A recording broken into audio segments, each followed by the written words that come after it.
There is a most salacious story going around that the king has sold Highgrove to Vladimir Zelenskyy, and this is for £20 million.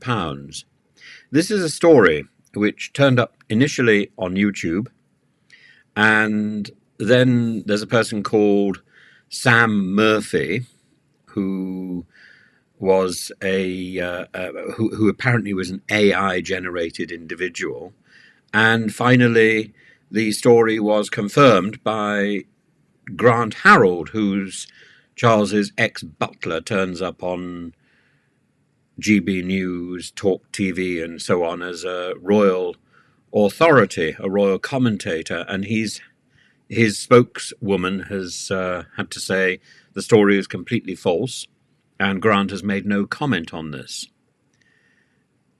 It's part of a campaign of disinformation which is being spread, apparently by Russian bots, and to try to discredit both the leader of Ukraine and Britain, and it's a scattergun approach.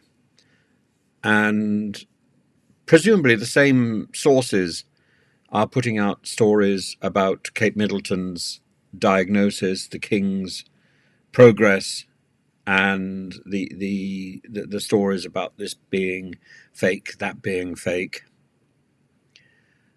And there's going to come a point where it won't be possible to put out many more stories.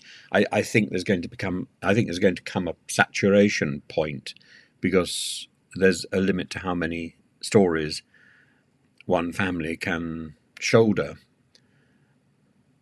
But at the moment, in the absence of any presence, in the void, these stories are being seized on, and I don't think Prince Edward, the Duke of Edinburgh, and his wife have a sufficiently high enough profile to be able to instantly counter these stories with newspaper headlines of their own, of a more positive nature. Without those positive headlines, I'm afraid the Russian bot industry is still going to have a field day. And I'm sorry about that.